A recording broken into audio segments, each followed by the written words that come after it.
Oh yeah, Super Bowl's coming up, and yeah, the WNBA Free Agency some straight heat along with a certain trade involving the Aces, and yeah, the Atlantic Dream is starting to creep up, and of course we got some college basketball to talk about involving St. John's. This is another episode of Nothing But That Sports Talk with Fink Lewis on Ryan Walker and Deb Whitcas coming in later. Let's go. Welcome to a platform where we debate on the top stories of the NBA, NFL, Major League Baseball, and other leagues with the best in the world of sports.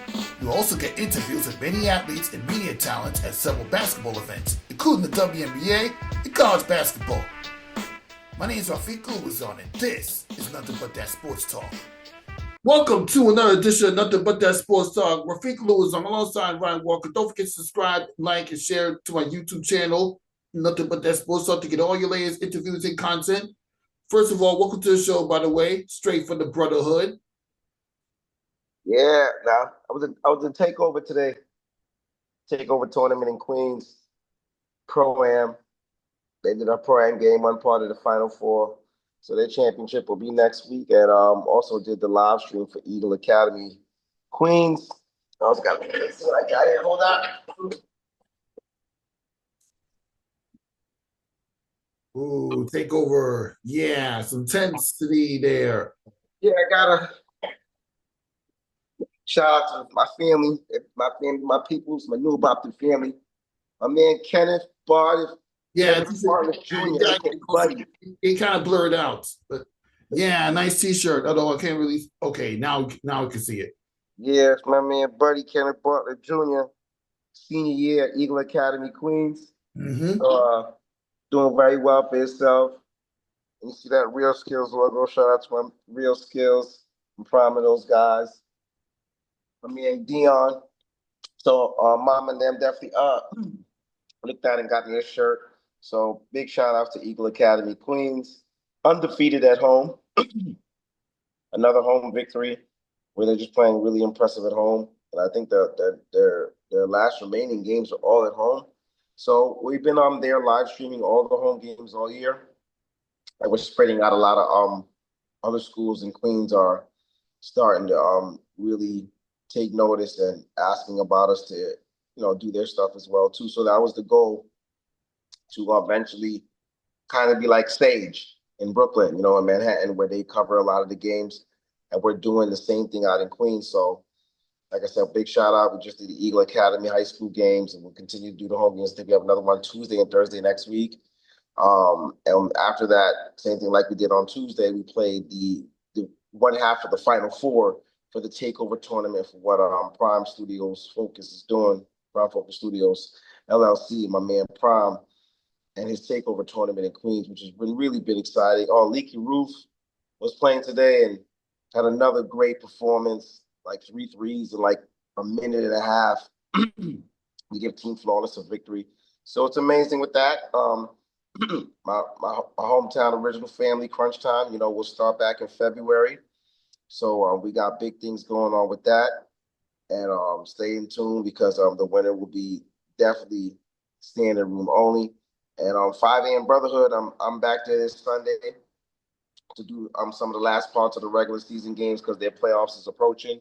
On February 22nd will be the play-in games, and after that's their all-star game. Then the next week is the playoff, and then the championship is right around the corner. So they're will be close to finishing up their season. They'll be back in the summertime, and I don't think I missed anything. I pray that's everything that I am covering and doing. And besides the Crunch Time High School events that we did over the last few weekends, that's everything in a nutshell. So that's me collectively so tired, so busy. So what we do here too as well. But the work week is almost over. So, but God is great. My week was already over this week when I had my classes for PhD at St. John. So, yeah, one week is pretty much over from there. Just doing everything I can, getting closer and closer to doctorates. That's right. That's right. Yeah, that's all we can do. Oh, yeah, speaking of St. John's, they're ranked number 15 in the country in the top 25 polls.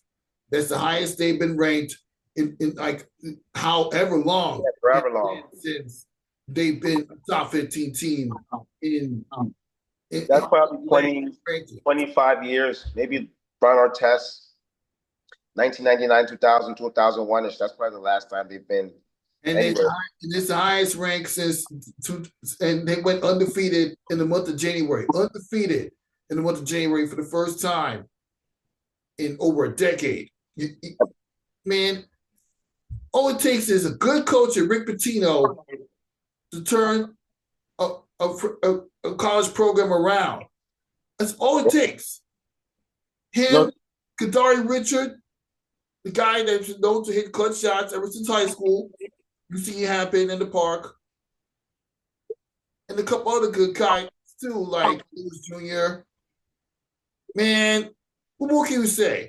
They're just well established. They know how to get at it in transition. They can knock down the threes, and they more battle tested than they are in recent years. They're undefeated at home, and the total margin for points losses have been only 4, which is a lot less than most of the teams put together. The margin of defeat being 2 points average. So let it sink in.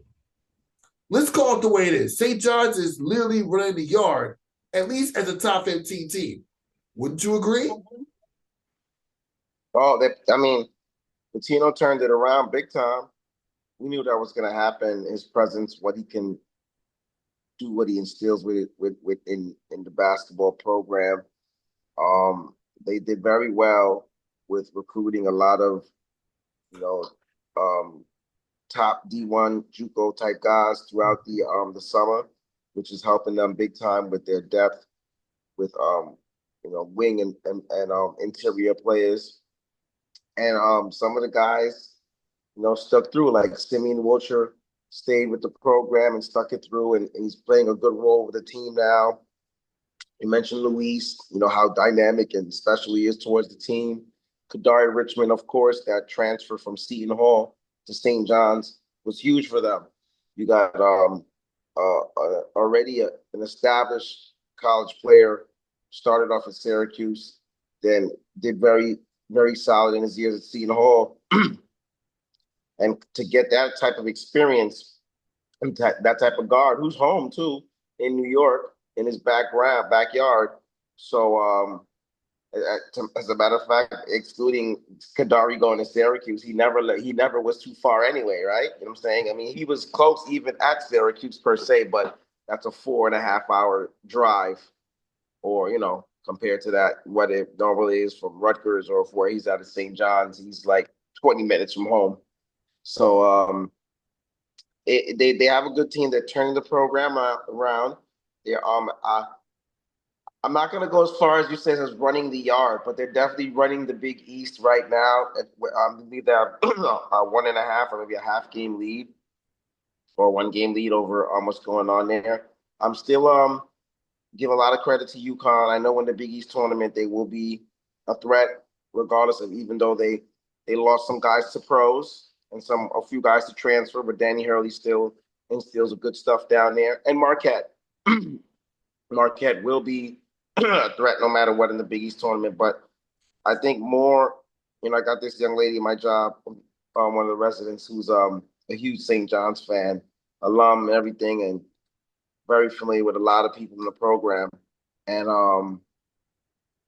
I told her, I said, this year I think there'll be a good chance for them to win not only the regular season title, but get the Big East title. It was been very disappointing over the last umpteenth years, where you've had the Big East tournament, and some years St. John's was not good enough where they wouldn't be able to even qualify to be in the Big East tournament, for a tournament that's right in your backyard, literally. And some other years there would be a lower seed-in team, like a play-in team, or might have a little bit of spark here and there. But this year they can go in as a top seed, and as long as they don't have a letdown moment, they should get to the championship and possibly win it. If it's a UConn or a Marquette, it will be a tough test against whoever they do it against, but they have the talent, they have the coaching, they're confident. They're doing a good thing in New York. They see what it is to win in New York, how everybody would galvanize around you, and they'll be right back in their home court. And I know their student body and alumni will be pumped up for those games, which I'll be going to 3 days worth of the Big East tournament to spectate. Thank God, no work. I get to sit back and just enjoy it. But they're doing well. They're doing amazing. On contrary to what Patrick Poulard might think, I don't hate St. John's. I never had an issue with St. John's. I am so pro metropolitan teams for New York. The only teams from New York, the only team that from New York that I will never cheer for is the New York Mets. You know what I'm saying? I don't have no issues with the Jets neither. You know what I'm saying? So, but I always want the metropolitan teams to do well. My biggest grief was him was when he would try to make any form of comparison to St. John's and Duke, and I just don't think that it should be never compared. You know what I'm saying? And St. John's has a historic, beautiful basketball program with a lot of history. But if you want to start going into about winning and tradition over the last 35, 40 years, there's nothing that is a conversation between Duke and St. John's in regards to those realms. You want to talk about history and tradition and all that stuff and everything? Oh yeah, we can go, down the line because St. John's definitely has that. But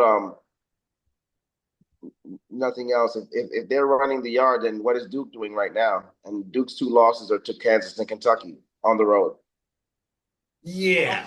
But outside of that, Duke is literally ranked one of the top teams in the country. Ranked number 2, I believe, behind Auburn. And think about that. They lost to Kentucky on the road early in the year. It was a neutral site. Neutral site. And they also lost to Kansas, right? Neutral site, right? Mm-hmm. Those are their only 2 losses, correct? Mm-hmm. Got a lot of kids on that team, a lot of freshmen. And one of the kids won't be there in a couple months. So yeah, we'll get to the Duke conversation in a minute because St. John's, part of the reason why they established because was R.J. Lewis averaging 17.4 points per game. You got Zuby averaging 4 and Kadari averaging about 11. So that's and Smith averaging 10. So you got about at least 4 guys averaging 10.3 or higher per game. And that comes a lot more minutes. Lewis Jr., 6.6 rebounds. Zuby averaging about 8.2. So it's these statistics alone why they become what they are right now. They literally ran Georgetown out the building before the end of the first half. And now they got to go up against Providence. But here's the bigger question. Can they at the very least get a split with Marquette and or UConn and get higher into the rankings? Yeah, that's no other team in the Big East can compete with St. John's except for Marquette and UConn. So whatever else they have on the schedule, that's not even being funny. Like they're that much better than everybody. And that's the other thing too that I forgot to bring in my point to, not poo-pooing and then discrediting on them. Not only has St. John's got better and progressed, and they have a good coach and they're going to have a good rapport and pipeline of recruiting, but the Big East is kind of down this year. They're not as good as they were across the board throughout the conference. It's really all right because St. John's is leading now. We're gonna mention them second, but being that UConn won the national championship, it's UConn, Marquette, then St. John's. And the only reason I put Marquette as ahead because they won a Big East tournament in the last 2 years, but a lot of core of those guys that they won the Big East tournament are either NBA players or not there no more. There's no Tyler Kolek. There's no, you know what I'm saying? There's a lot of guys that are not on that team. They're a different team. A whole different team. So I forgot I don't know if that center guy is still there because he's a big time player for them. Alex Carabin. I mean, I know Alex Carabin is still there. Right. So, but those are the top 3 teams in the Big East, and nobody else really, to me, in my eye test, is close. They're not going to have, unless they have a letdown game, where they just, they overjudge the competition and come out and just play. Except Creighton, because Creighton did get a win against St. John's and UConn this year. Now Creighton is also a competitor too, and that's because they have a great program. Because they're always a one in the Big East, especially the Big East tournament, that you have to play against because they definitely compete. And Creighton can always notorious for shooting the three. And knock down that perimeter shot. So excuse me for not mentioning Creighton too. The biggest thing about Creighton is that, remember, they came over from another conference a few years ago, and they still implement that style. I mean, they weren't part of the original Big East, but yeah, they racked up a couple of Big East conference tournament wins. Yep. And the past 2 years, they've had at least one victory against the highest ranked team. Storm the court, why don't you? So we can't just ignore that.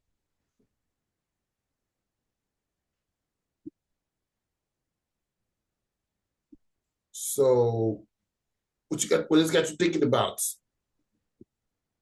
No, that's the top 4 teams in the Big East, and we shall see. As February is a short month, and we know once March comes, it's conference tournament time for that first week going into the second week, and then the show starts. Yeah, and you know what's gonna happen now that certain connections are on my side. Right. Okay, now we transition to Duke, obviously, because this will be the first of 2 Duke versus North Carolina matchups featuring Cooper Flag versus Ian Jackson and Davis. So, yeah, you follow these kids since high school. Now they're about to test out the waters in college. What is this individual matchup have you thinking about going to Duke versus North Carolina, even though North Carolina been kind of tumbled this year after losing to Pitt? We love Ian Jackson from New York, big time player. Won it all when he was at Cardinal Hayes, him and DJ Victory, and after that took his talents to the OSL Overtime Elite Life, the Jelly team where he did phenomenal. Him and Elijah Moore, who's at Syracuse. They were phenomenal there. And I wish him the best. God bless him. I think he'll most likely be an NBA pro in a few months. But besides that, we want to beat the crap out of North Carolina. You have to. They couldn't even defeat Pitt. Yeah, and we don't want to sound too overconfident, but they're looking forward to seeing that game. So Duke is ranked #1 in the country. And that's our home game. I don't think we have lost at home this year. You didn't. You barely came back to win one home game, but a win's a win. Yeah, so that's going to be a good matchup regardless of whether Duke is better than North Carolina this year, but that never matters in these type of matchups. Both teams will come to play. It's a down the road rivalry. They're ranked #2 in the country, but they had #1 seed in the bracketology. Right. So they'll compete. They have a great senior in RJ Davis. Stepanak high school out of New York, another state champion when he was there. And we know how great he can be, and he's having his 5th-year senior just always being solid with the ball cup. I love Elliot Cadeau, another Metropolitan kid who plays point with them and does well. Ian Jackson is an absolute, and what else can you say about the young man? He can play at a high level. They have a lot of really good players on their team. Hubert Davis is well coached with them. They see one thing that Duke's gonna have to prepare for is, and we like to get up in the court too and run and gun, but North Carolina, they play with pace. Even off missed baskets, they're getting in transition and they're going again. They try to get an easy bucket before they have to go into their half-court set. So that's all Duke will have to prepare for. Their transition defense on both realms will have to be very key. How they defend the perimeter and getting their guys involved. And We see what type of year Cooper Flag is having. Like I said, I wish they could play Isaiah Evans a lot more, but it seems like I'm guessing Isaiah Evans still might be there next year because hopefully he doesn't transfer out. Or I thought he could go pro, but he's not being able to showcase as much as what he can do. But listen, Duke is winning basketball games, and it's working, and that's it. So we'll see what happens with that matchup. It shall be lovely. It's always great. When is that game, on Sunday or tomorrow? It's tomorrow, 6 o'clock, I believe. Yeah. I'll be home to watch that. So I'll sit down comfortably and I'll make sure I visualize that one right there. Yeah, that's all you can do because this is one of those matchups you can't miss out. I mean, obviously, we witnessed Cooper Flag ball out in New York City during the Slam Summer Classic, and then of course Ian Jackson's career very well. So it's gonna be, and they've had time on the court playing against each other or together at one occasion or another. You see him at the Jordan Grand Classic last year, so this is where you really get to see which one is more NBA ready if you watch this matchup, Ryan. No, that's not going to prove anything. They're both NBA ready. Whether they score no points. Yeah, that's true. Even though there is a major difference between being a number one pick in the draft and being a late first rounder. So there's that difference to think about. Yeah, Jackson draws me as anywhere from 13 to 29. Mm-hmm. Cooper's going to be 1 or 2. I mean, who we fooling? You know what I'm saying? I think it's going to be Cooper and then Harper will be the number 2. And things could change over that. You know, there's always the big time overseas kids. Somebody might pop out the woodwork. But off regular college right now, I mean, Cooper and Dylan Harper are pretty special. Yep, those are pretty special kids. Can't wait to see what they do. Okay, we transition to the basketball talk only this time with the W because WNBA Free Agency has been hot. Also, remember 2 years ago, I was hyped with Courtney Vandersoot who came to New York Liberty and was a part of the press conference with Brianna Stewart that changed the whole complexion of New York Liberty basketball. 2 finals appearances, won a championship in 2024, and now she's going back to Chicago.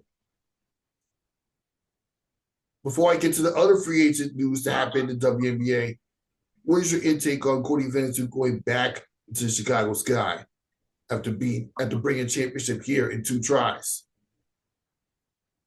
Hey, listen, Courtney did great things here. Could knock down the 3-point shot. Very unselfish. Always looks for her teammates. Can dribble, drive, makes free throws. Very tough, very gritty. Great leadership. And done great things here. And she was a integral part on one of the elements to help us win a championship. And also the year before with being a good veteran part to help us get to the championship as well with the other, catalysts of players, the Breed, the Jones, Anescu, and so on and so forth, and Naja Laney. But this might sound crazy after that because I'm giving her flowers for that. Bro, after last year's loss in the finals, I wanted her gone. I didn't think she was athletic enough. Yeah, she did. It's only fair. She did miss what could have been go ahead shot that would have forced Game 5. Yeah, and for at least up until the championship win in 2024, I was salty about that. But if you had lost back-to-back years, I would have been a bit more salty about her leaving because she was part of that championship culture that the New York Liberty built. Yeah, so they can let her go, and God bless her, and she's back to where she feels comfortable, and she accomplished what she had to accomplish with us. Because when you got Phoebe, who can shoot it, now you can play more with her, and what the Liberty can do is get a little bit more athletic at the guard position to play something there. And then you still remember you have Laney, you have girls that can step in and now step up and play more with the opportunity with because the Sloot was starting. It was her and Sabrina in the backcourt, right? Yes. And now without her there, somebody clearly has to come into that spot. Hopefully that means Laney's always a starter now. especially coming off the injury that she had to completely get her feet wet again. And like you said, you got Phoebe, you got so many other guards. They can go get another good young athletic guard to add to their team because that'll help. Remember, you got to be able to defend these tough perimeter players in the WNBA. And so I'm glad for what she did for us with our time, but I'm not crying that she's gone. I'm not. Of course, if he had lost in the finals, would we say the same thing? If we lost, I'd have said definitely get her the hell out of here. So but listen, it worked out for both sides. She did well when she's here. She might be a Hall of Famer when it's all said and done. You know what I'm saying? She's very and for the record, I didn't mind if she went if the Liberty let her go this time. I mean, I thought to myself before I got on the air, if anybody were not coming back, no matter what happens in the championship, it'd be Courtney Vandersoot because she's kind of closing on her 40s. Correct. It's only right for her to open that spot for another young up and coming talent, especially with the Liberty having a top 10 draft pick in the WNBA draft this year. Right, and that'll probably be the position that they get a bigger guard or forward, a younger person to play and help out in those positions. And they do pretty good in acquiring the right players. So yeah, look at the mock draft from Bleacher Report. They protected this young girl named Georgia and more from Kentucky.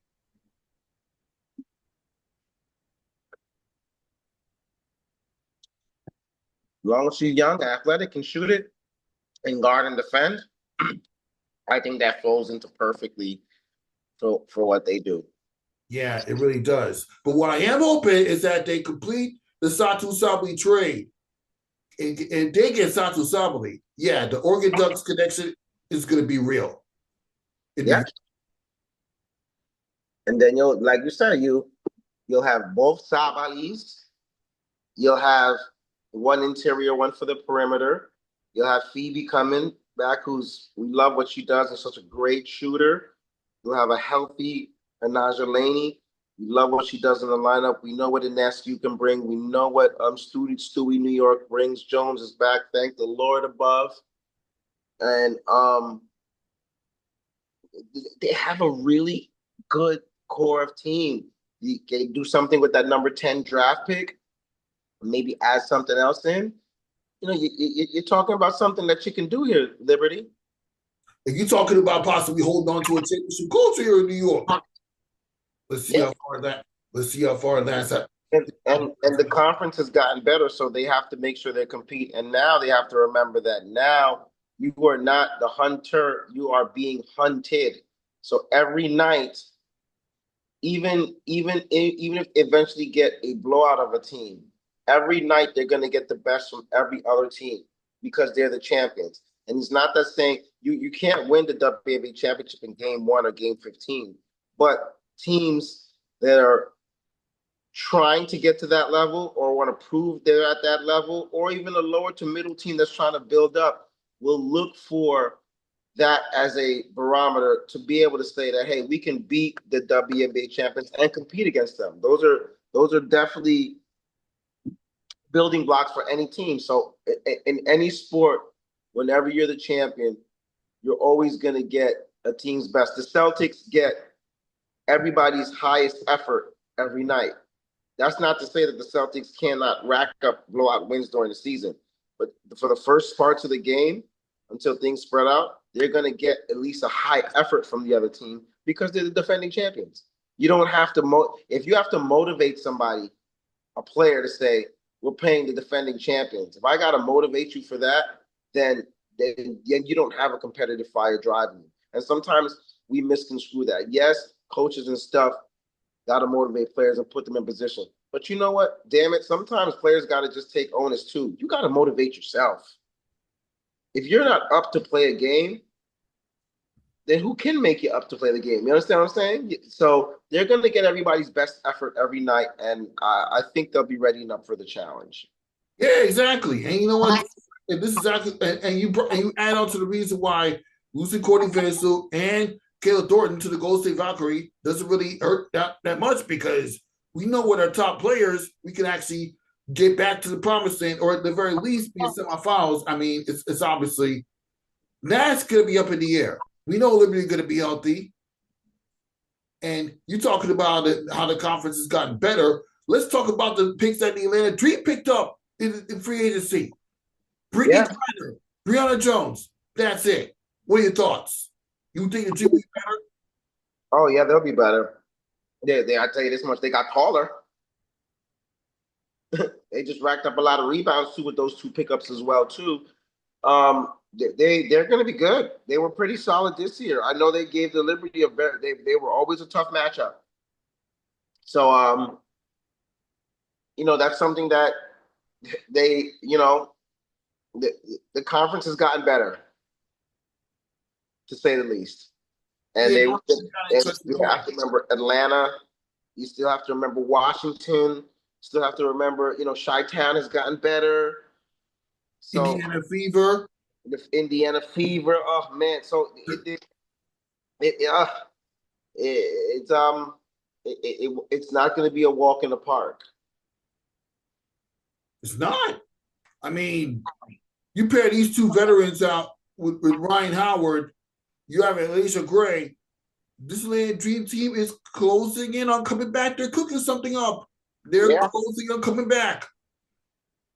But let's not forget, it has been a while since they got any further in the first round. And also Connecticut. Yeah, Connecticut lost a lot of pieces. They traded away Alyssa Thomas to the Phoenix Mercury.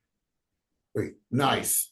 I mean, they did get a tall pick and to touch the cloud, but yeah, Connecticut, they're going to be mediocre. You trade away Alyssa Thomas to the Mercury to pair with Diana Taurasi, who's at the back end of her career, and Kalia Copper. You know the Phoenix Mercury, they're going to be picking up something too. Oh, did Copper end up going to Phoenix as well too? No, Copper's still in Phoenix. Okay. So, yeah, the Mercury cooking up too. I just texted Aya. She was shocked about all those deals that were going down in free agency. But what you expect is the WNBA. WNBA, they racking up big moves almost every year. And now you got to think about this. I'm not sleeping on the Atlanta Dream. They're my sleepers in 2025. I'm not sleeping on them. They were a very tough matchup for the Liberty. I know we swept them in the first round, but yeah. But they still played so tough. And those games were the way, sometimes in sports, you can win a game or win a series or win something a certain way. And it's actually more difficult than what the score of the margin goes by. And I hate to read back in it and in 2-3 minutes, Rafi can forget our point. Remind us to bring it back here with the WNBA for that series with the Liberty and the Dream. When the Yankees were making their run this year, and I know it, I get it in hindsight, they could say, you had an easy road to the World Series. Hey, I get it. But what's so crazy? They played Kansas City in the first round, and even though they swept Kansas City, excuse me, they actually won 3-1 that series. Correct you on that. The series, the games were so close. As a matter of fact, Game 1, the Yankees were down 5-0. They came back to win the game 6-5, and it was a nail biter for that. The second game, oh my God, what's the left-handed pitcher? Carlos Rondon pitched a very good game, got us to almost the 6th, and it was 1-1. And the Kansas City had a 1 inning where they just literally small balled it, like a base hit here, an error here, which we knew the Yankees now were notorious for getting errors in some of the wrong spots, which they need to clear up on this year. And one little play here, and I think they scored like 4 runs in the inning. And I think they won Game 2. I think that score might have been 5-2 because Jazz Chisholm came up in the 9th inning and had a solo home run. And then after that, that was it. They went to Kansas City. They won Game 3 because Babe Ruth, Giancarlo Stanton, right? Giancarlo Stanton turns into Babe Ruth in the postseason, right? And then they won game 4. So they won 3-1.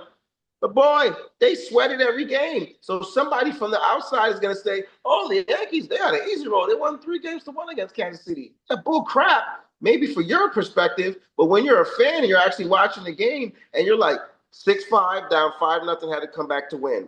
Lose game 2 when they were tied 1-1. They had one terrible inning. They lose that game 5-2. They win game 3. Thank God for Giancarlo Stanton. He was hitting everything but a golf ball. It was 3-1. It was 3 runs to 1. He won in that game, and Giancarlo Stanton had to be amazing. And then the last game, the clinching game again, where Giancarlo and the guys were good as well too.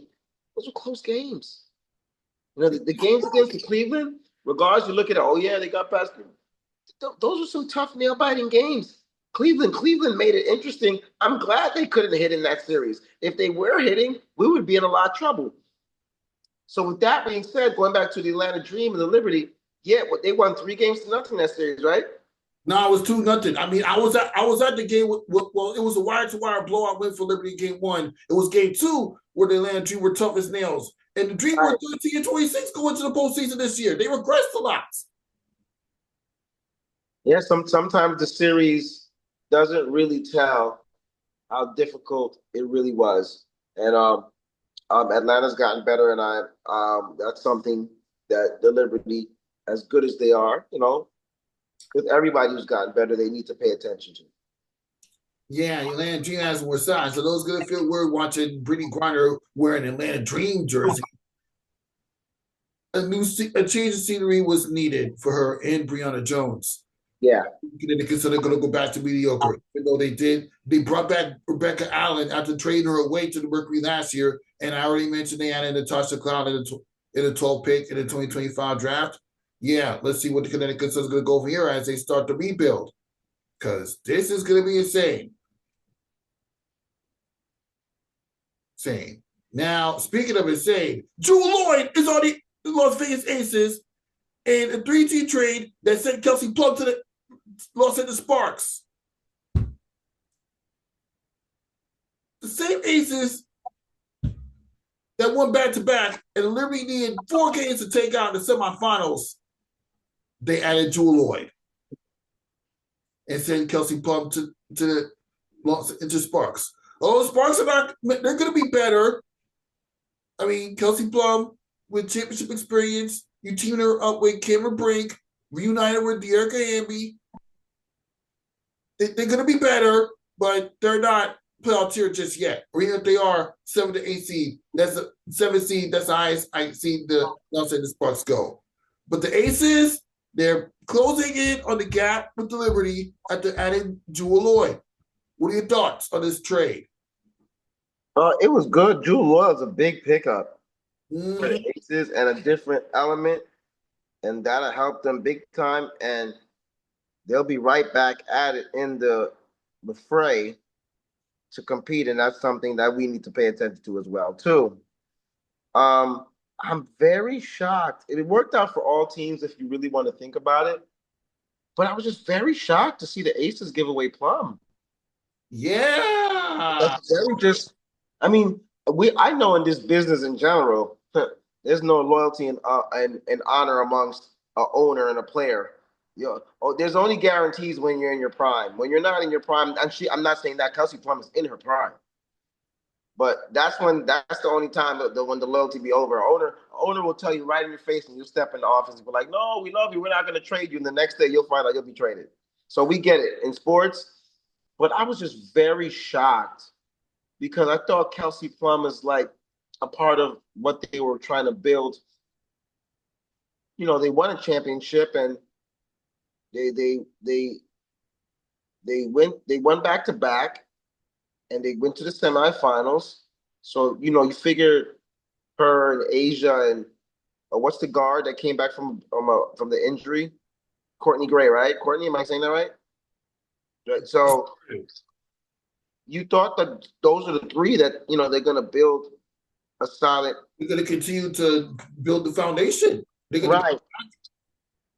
But, I mean, they had to make an upgrade where they got a guard who can really do a lot. Not saying that Kelsey can't do that, but Jewell's just a little bit more gifted offensively and can guard and defend too, just like Plum can. And then remember, what's that young lady that the Aces had off the bench? Who was she killed us 2 years ago in the WNBA Finals. Alaysia Clark? Yeah. Oh God, she ripped Courtney Vandersoot apart. That's another reason why I was sick about Courtney Vandersoot. I said, oh God, she's every You know what Courtney. you said. I covered that finals extensively. You don't need to remind me about that, my guy. Oh my God, she ripped us apart. She killed us. We couldn't stop her. No way. Especially off the dribble. Then we bounced back and won in 2024. It's that. So I think they're gonna play that young lady more. And they're gonna, of course, clearly play Jewell more, but just so hard to say, like I said, with the loyalty thing. I'm just very shocked to see the Aces give her away after that. Maybe if they would have had like 1 or 2 more years, but something clearly, They had to give. Right. And Sparks were literally trying to play better they haven't been good in a while since Candace Parker left. Yes. They have not been that good in a while. Yeah, this is something that they literally the best win odds for the Liberty 125, and for the Aces they're behind by like literally less than 100 at 275. So yeah, it's back to being the Aces Liberty show again. God bless. It should be interesting, and with this one, all we can do is debate. This is going to be a good transition to the next topic. Which dynasty will more likely to happen? The Liberty winning back-to-back or the Aces winning 3 out of the last 4 in 2025? Because this trade and whatever the Liberty do with Courtney Vandersoot out the way, bringing them younger but still relevant, all you can do is process these 2 potential dynasties in the 2020s. What do you guys? I have no idea.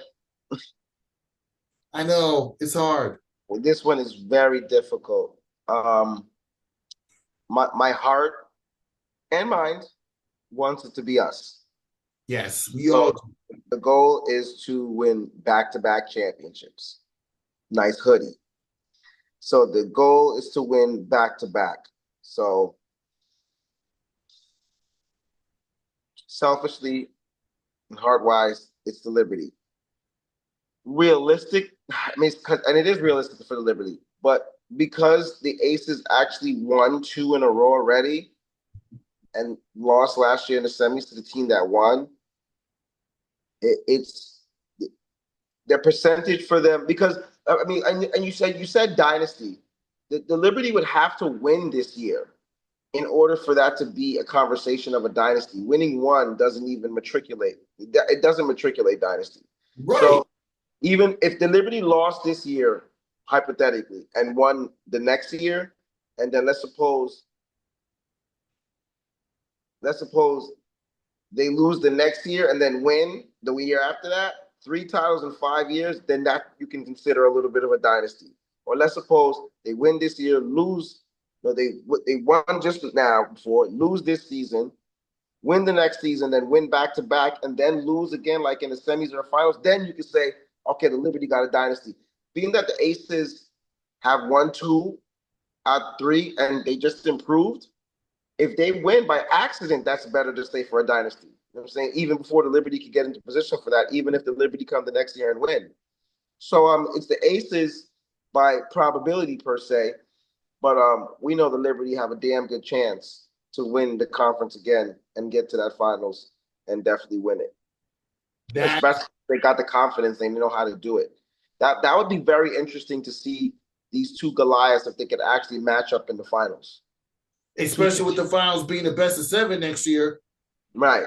That will really, if you thought the WNBA ratings and women's basketball and women's sports ratings in general have skied up a lot when they faced off in 2023 WNBA finals and 2024 semifinals, you have no idea what's coming if the Liberty Aces beat in the finals in 2025 when they go into a best of 7. With a team, even 3-1, and one team's going to come back. We got so accustomed to seeing Game 7s of sports. We think it's going to happen in the WNBA.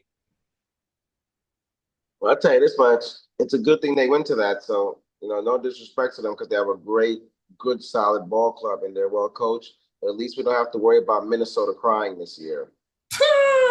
It's a 7 series, so you can't say, it's a 7-game series. You got it like the pros, like the NBA men. I was just watching the interview on the Fisa Collier was so upset about losing that finals. Yeah. But yeah, whatever. Now, earlier this week, we had 2 bids for WA teams.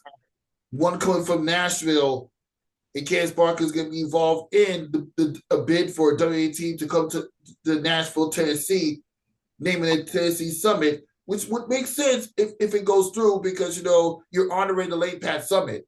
Right. But the Detroit Shock, the ownership group Detroit are trying to bring the franchise back to Detroit as well. Most people would love that. Some people don't because, the Dallas Wings, they were the Detroit Shock. And now you're trying to put a team there. So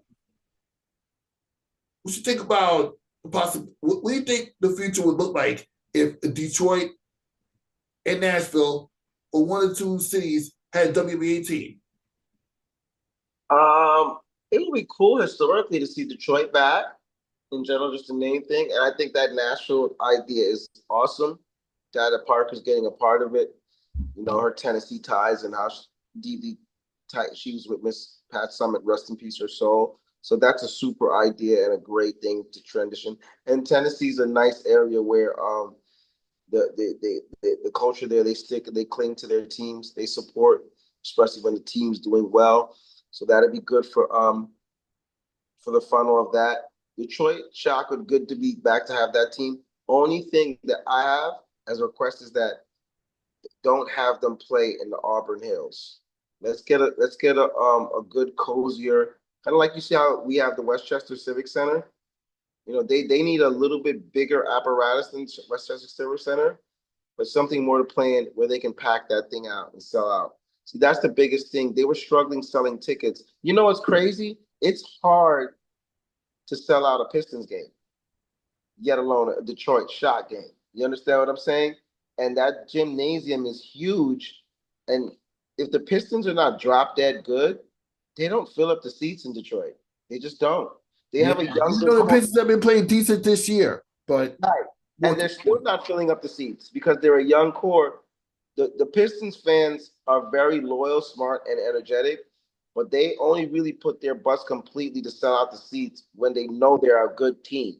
You know what I'm saying? The Richard Hamilton Pistons, Ben Wallace, those guys, they were putting butts in the seats. Mm-hmm. You know what I'm saying? Even there were games. If you even look at the Malice in the Palace, the whole fight between Indiana and Detroit. Mm-hmm. Look at the front row of some of those seats. Some of those seats were empty. You listen. You can't say that about a Knicks game.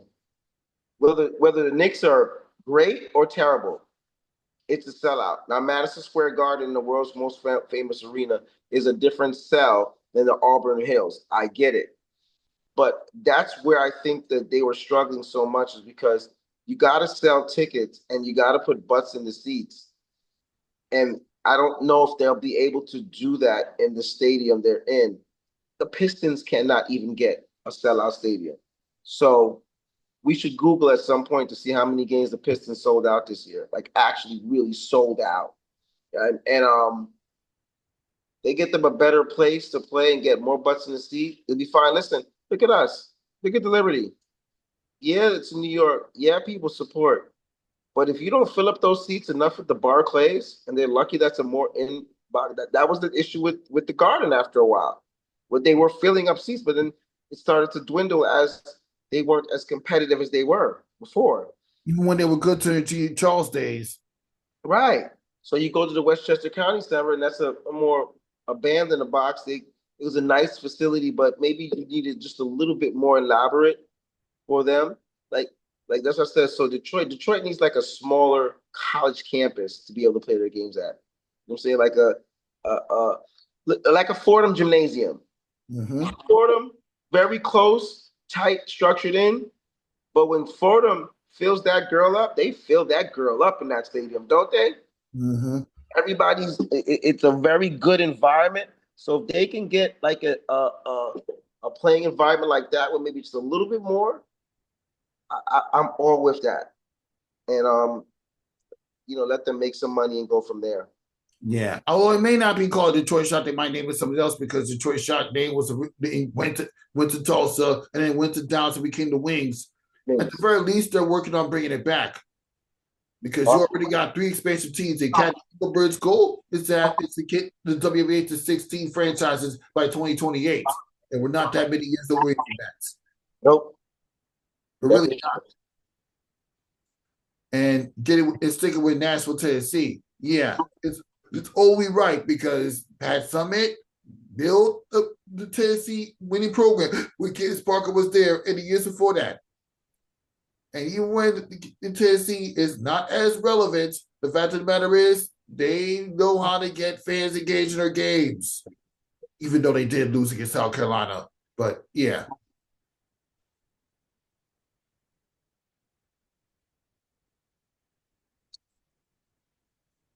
That's pretty much all I can say about that. Now we get to the next topic as the Super Bowl is drawing near. Chiefs versus Eagles again.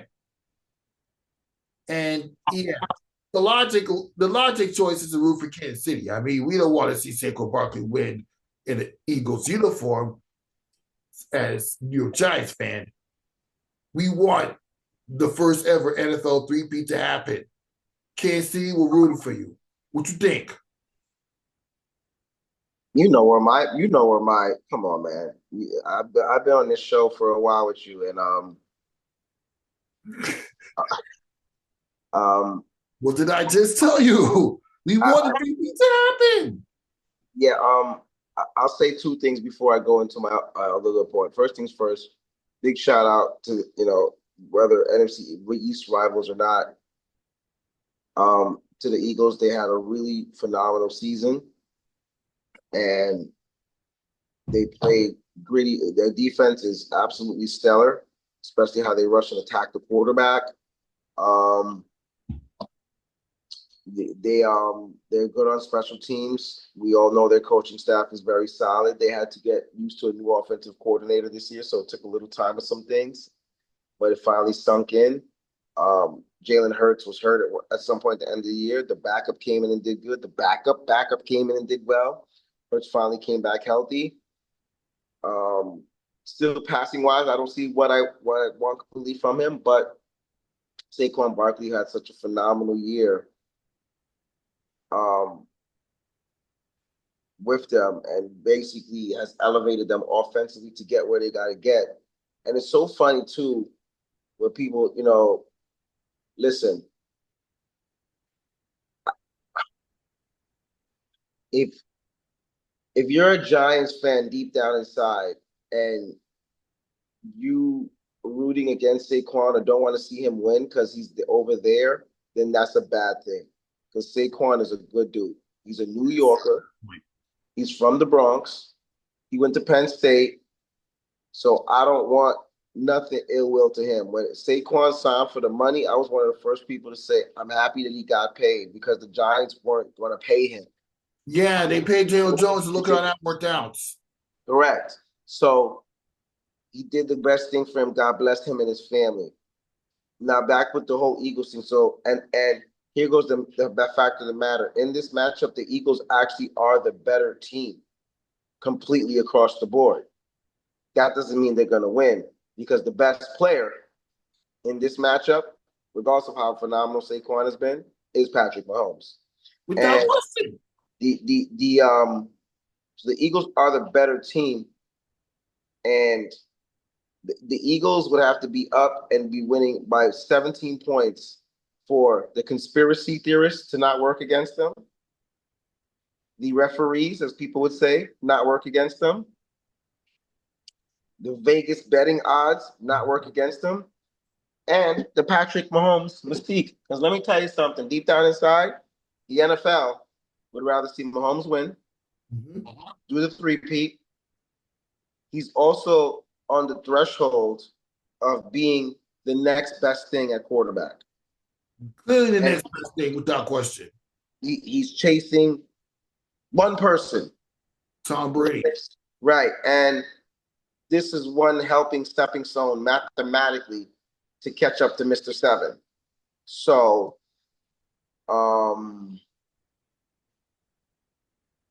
that's why I think that it'll be Kansas City in a very close game, even though the Eagles are the better team on paper. But Mahomes has always found a way. They always say, "Oh, they're winning close games." They've been doing that for 2-3 years, and now exactly. And it's because they have the right defense and the right and the right passing core. When you're throwing, especially when you're throwing the ball to Travis Kelsey, this Kansas City team is just built different. They are building a dynasty. Now, here goes the other thing. Also, with that, we're building. What you said, we're building a dynasty. A year ago, when my guys here, different guys here, everybody kept talking. I've always been saying on the show, when Aaron Rodgers signed with the Jets, and they're like, "Oh, it's over. The Jets are going to win the Super Bowl." Nope. The Super Bowl, we're going to the playoffs. This and that. Well, I had to check them. I said, whoa. Let's slow down here. First things first, Aaron Rodgers is not 25 years old. Stop it. Let's really stop that really quick. Second thing of all, the Packers let him go at a time for a reason, and we see how really good Jordan Love is, right? Because Jordan Love is better than Aaron Rodgers at this moment. I didn't say he has a better career. I said right now, Jordan Love is better than Aaron Rodgers. So with that being said, I said, guys, because I got my other guy who comes here who's a Ravens fan, and I love Lamar Jackson. Big shout out to him. He's a stud, my MVP. The Josh Allen guys got that year that Cincinnati got to the Super Bowl, and I think the Bengals beat. They beat the Los Angeles Rams. Right, right. No, I'm actually lying. They lost the Los Angeles Rams. I'm lying. They lost. They had beat Patrick Mahomes in Kansas City to get there. Mm-hmm. The next year, people had the nerve. Oh, Joe Burrow is a Mahomes killer. I said, excuse me? He won 2 games. Wow, over that one playoff game, and then Patrick Mahomes killer. That's ridiculous. What are we talking about? The ridiculous. So to sum it up, to go back to what I'm going to say is that I said, guys, you guys can have Aaron Rodgers, you can have Joe Burrow, you can have Joe Camel, you can have Tommy DeVito, you can have Danny DeVito, you can have Joe Montana, you can have Steve Young, you can have Troy Aikman, you can have whoever you want. The AFC starts and ends with Patrick Mahomes. If you want to go to the Super Bowl or you want to go to the promised land, you have to beat him. Exactly. If Josh Allen wants to get to the Super Bowl, you have to get through Kansas City. You got to get through them. So it doesn't matter what you guys do. And you know what? This whole Buffalo Kansas City debacle is literally comparison to when James Harden could not beat Stephen Curry in the Golden State Warriors when he made the Rockets relevant in 2010. It's starting to get to that point. I understand the comparison, so I get it. Different dynamics of sports, but yeah, I understand it, and 100%. But being that Mahomes, it's not saying that nobody can't do it. It's like with Jordan in his prime in those 90s. You knew that you had to see the Bulls at some point. Or if you wanted to get to where you had to get to, you had to go through the Bulls. I'm saying Warriors when they had their time. Many other great teams. When the Spurs were on their run, you had to, oh, here's my man right here too. Yeah, come over. Here's my man. You can come over here. Here's my man right here. Fly, Eagles, fly. There you go, right? That's my man.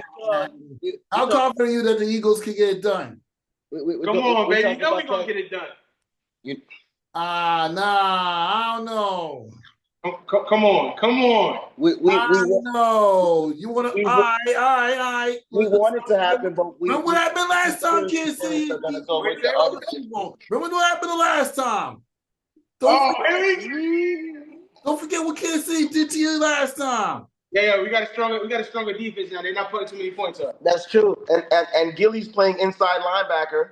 I go on and on. Can't understand. I let them know. Oh man. No comments.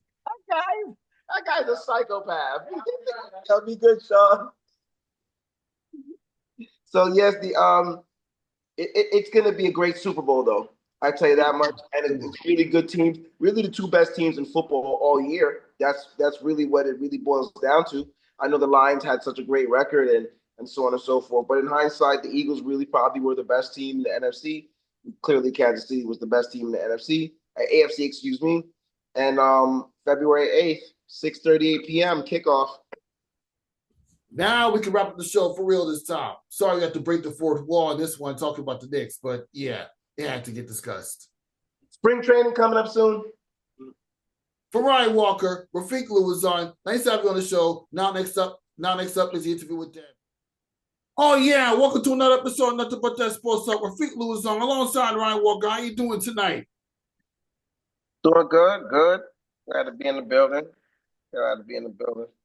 Yeah, lots of stuff to talk about this past week in the world of basketball, but let's tip off with something that's literally bound to happen in a long time when you beat Coach Rick Pitino, and that is St. John's. I mean, I know it's only half a game, but they literally lead the Big East Conference fresh off of when it gets Xavier at the Garden the other nights. So, yeah, what are your overall impressions about the way St. John's has literally established himself as one of the top teams in the Big East Conference? Oh, I'm extremely happy for St. John's. You know, I've never been a hater. I'm not a hater of St. John's. I don't have any hate for St. John's. I love all, that. I love all the metropolitan teams. I have all the college teams throughout New York State and the Jersey area too. We make a run. We support. We know a lot of these kids and these players that play on these teams respectively anyway. And it's phenomenal what he's done. He turned it around in one season and a half, basically. I don't see the Big East is good, but they're not as strong in the past few years as they've been. And that's no discredit to St. John's because they're playing good basketball.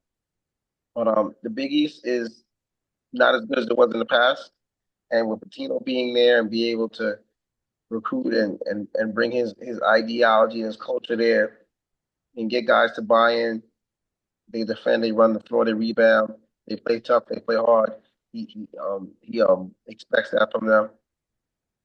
They have a good thing going. I can't see them not winning the regular season title. Now, after that, winning the regular season title, and if they get to about 20-21 wins, we would hope the committee by accident would just know that they're just guaranteed supposed to be a tournament team if they stay on the plate, if they're on. But in the Big East, the only thing that I can see to give them a fight or beat them or compete with them would be a Marquette or a UConn. And because UConn is a national championship team, a lot of those guys are not there, but there are a few who still are, and the coach is still there, and they have a good program. So UConn and Marquette is the biggest adversary towards St. John's this season, but I still see them being as a better team. And we'll see how the Big East tournament ends up too. It'd be nice if they could win the Big East tournament in the Garden. It would be a long time since something like that occurred. But they're going in the right direction. The program is going in the right direction. Exactly. I mean, let's look at it this way. I mean, they know how to come from behind when they're down the dumps. And Kadari Richard, after 3 seasons at Seton Hall, he's really established himself as one of the best players in the Big East. I mean, the way that he's able to take it to the hole, the ability to hit clutch shots is something that you've obviously seen from since his days at South Shore. And now it's literally transitioned to the game during his senior year, coming into St. John's, a transfer student from Seton Hall, and then, of course, the one season he played at Syracuse. He's really grown up to be one of the top players in the Big East. Yeah, Kadari Richmond is a man. He's a tough guard. We see him do a lot of incredible things. And it's good what's going on with him and those guys. And they got Simeon Wilcher, the kid from Jersey. They got a lot of metropolitan guys mixed up with the influx of the team that they have. And yeah, like I said, they have a really good basketball team and a really good thing going. And it's something as tough as Patino can be, what he's bringing is a different type of winning attitude to a very prestigious program, and they're following suit and they're playing the ball. Mm-hmm. And they have to, especially since it's going to be good to beat Marquette and UConn. And I had a little pep talk with Patrick the other day. He was excited about St. John's to the point where he thinks that he can beat anybody right now in the Big East. And I told the guy, listen, think about UConn. He was like, oh, man, UConn ain't nobody. They lost 3 times. They lost 3 times in the Maui Invitational, and they lost to Creighton. I mean, come on now. But they won the championship 2 years in a row. How can you ignore UConn? It was like, the UConn didn't really beat nobody to get those wins. I'm like, seriously? Whatever. We'll see what happens with the Big East tournament arrives. Yeah, we'll see. That's the only question is, can they get at least a split with Marquette and UConn? Because UConn's a fair champion, and Marquette, it wasn't that many years ago, they won the Big East. Correct. They won the year before. Mm-hmm. Yeah, it wasn't that many years ago Marquette became a Big East Conference tournament champion. But this is getting crazy. I mean, in the year where the Knicks already managed to establish themselves as one of the top teams in the Big East, it was about time that you had some good basketball at the Garden for both New York teams, other than just one or the other. Facts. Mm-hmm. Yeah. Now, speaking of the New York Knicks, the NBA All-Star Stars is announcing Jalen Brunson and Courtney Towns both made the starting 5. As deserved. What are your thoughts? No, well deserved. Those guys had really good seasons. They deserve to be showcased as all-stars. They made it today with a good other crop of guys. And they'll all get out there and have fun and enjoy it. Well deserved for Jalen Brunson to be a starting point guard for the All-Star game. Mm-hmm. Yeah, I mean, why not? Being that you're the captain, being that you're the captain of the New York Knicks and putting up like 25 points, 10 rebounds, or somewhere around those realms, that's something that will help him a lot. And joining him in the starting 5 will be Donovan Mitchell, Jason Tatum, and leading vote getter Giannis Antetokounmpo.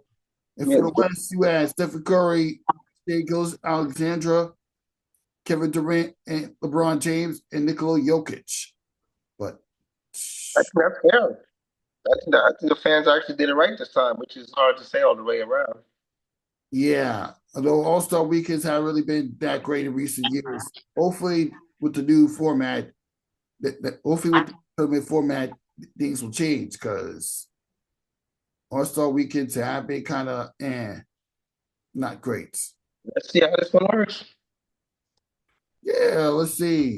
Let's just see how it works, especially when you have a 40-year-old LeBron James still having the ability to do one-hand dunks after a blowout win against the Celtics.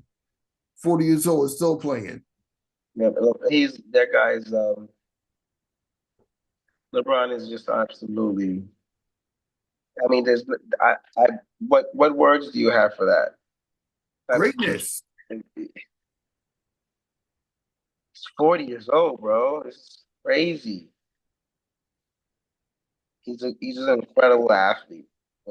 Literally, probably one of the greatest, if not the greatest athlete we have ever seen in professional sports. Yeah, I mean, what more can you say? The guy that said he can't play another 5 or 7 years, but he might not do that. I wouldn't be surprised if that changed because this guy can still carry a team. They just blew out the Celtics tonight. It's crazy. And like you said, he out there dunking. God bless him. Yeah, I mean, no disrespect, but everybody has their own paths to basketball. LeBron just happened to defeat Father Time and exceed expectations as somebody that played almost as long as Vince Carter. Yeah, yeah. The Robert Parishes, the Kevin Garnett's, guys that put in 20-something years, the Kevin Willis's. Crazy numbers, crazy, a lot of longevity. Mm-hmm. Longevity is a big deal. All right, now we get some NFL picks this past week because this past weekend in the NFL divisional round has literally been something else. From the Buffalo Bills barely surviving the Baltimore Ravens, courtesy of a drop pass by Mark. Like, man, he had the ball in his hands and he just dropped it. Yep. Mark Andrews. Though it is kind of hard to play in heavy cold weather. So, any thoughts on that game? Yeah, I mean, unfortunately, that's really what it came down to. Mark Andrews dropped two big passes, made two big plays. Got hurt his team.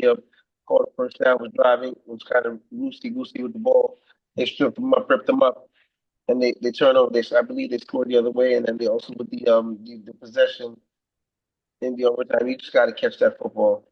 You got to catch that football, put your butt on the ground, and he didn't do that, and it cost them the game.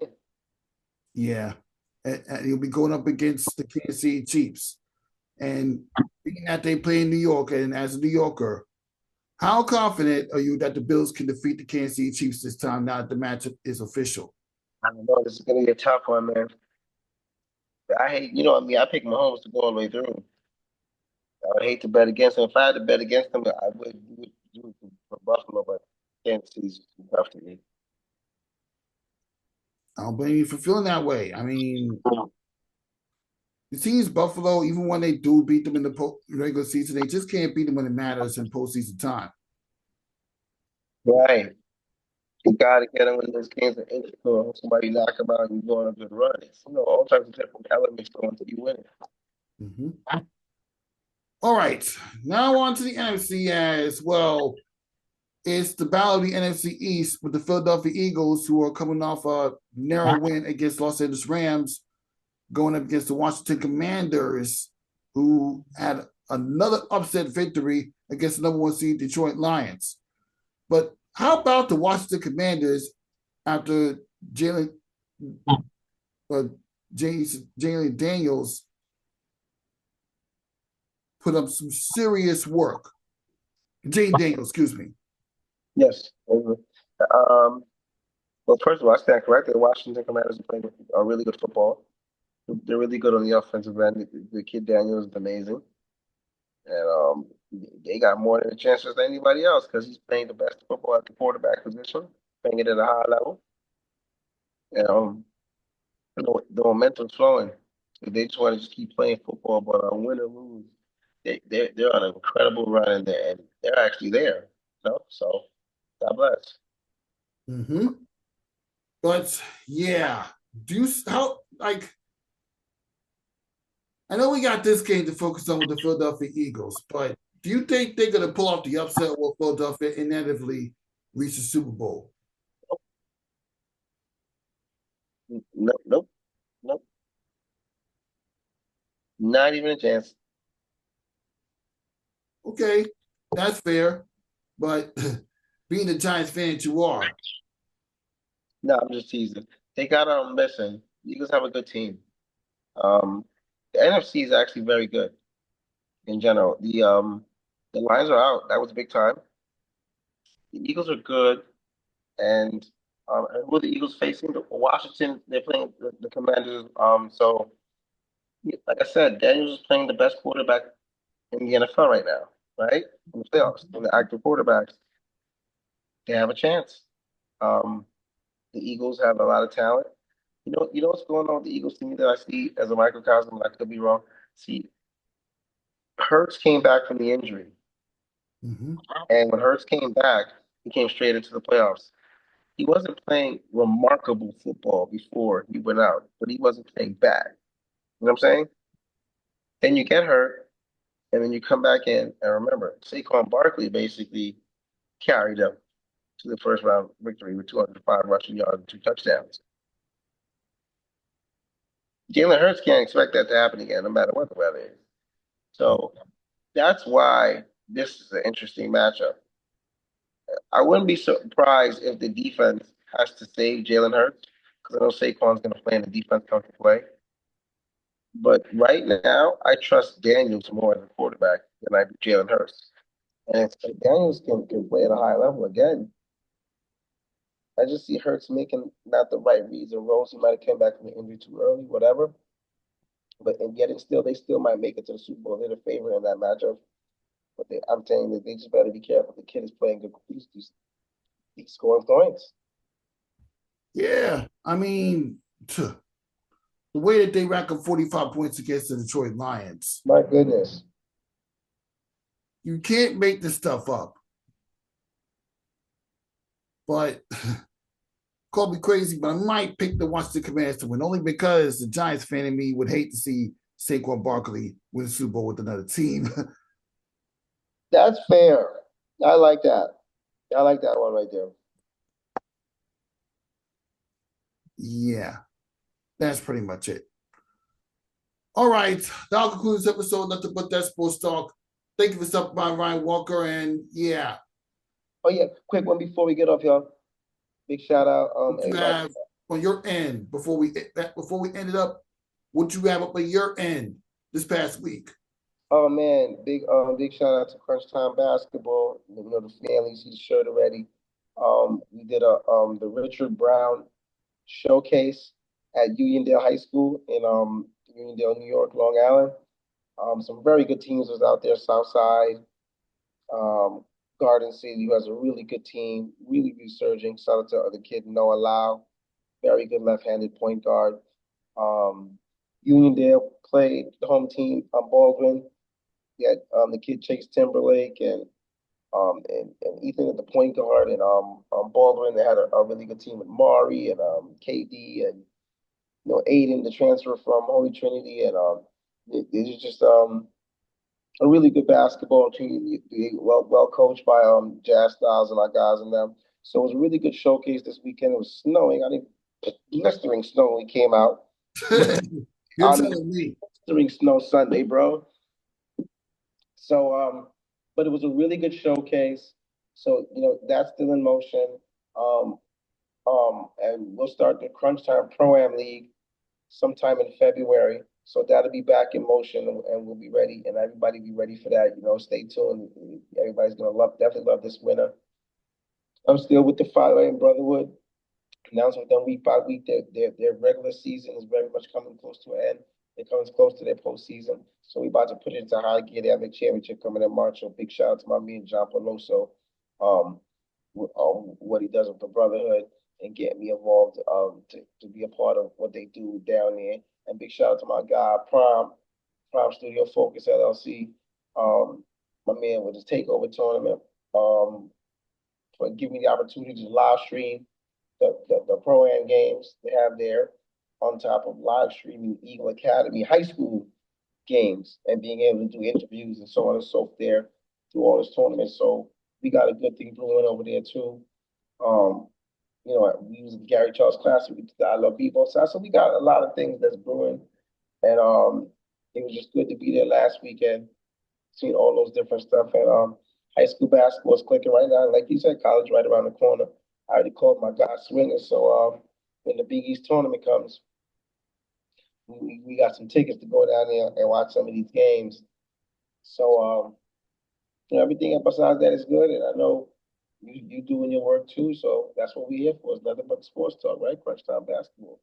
Yeah, and I gotta get into this because I just witnessed the MLK weekend classic games, which wrapped up with Nazareth scoring a narrow win, 53-50 against South Shore at South Shore. Right. That was very intense, but literally Holland pulled off a victory for Nazareth as usual. South Shore put up a much better fight than Canarsie did, but yeah, I just told you the results. And Coach Blue was there just to watch Smoke put us to work at the coach's side. So, yeah. And it was a good game. South Shore, compared to their usual having a little down year, but they're still. They're 6-6 with 2 games behind Canarsie for the division lead, but they're not as good. No, they're not as good in the past, but they some of the young kids are finally surging. That was a good way to compete against Nazareth. Nazareth was definitely one of the top teams in the city, and if not one of the top teams in the state. So they'll stay at it. I know Blue and Coach Smoke and those guys, all those guys on the bench, they're gonna stay at the kids and keep working with them, and eventually in due time things will change. Mm-hmm. And while we're on the subject, I actually started my doctorate program, and yeah, it's a PhD. I'll say more about it when we get off the air, but I will say this though, it was literally cold walking around St. John's the past few days. I bet it was. I'm lucky. Yeah, I just had to find a way to stay warm while doing all that this week. And that's it. For Ryan Walker, Rafiq Lewis on. We'll see you next time.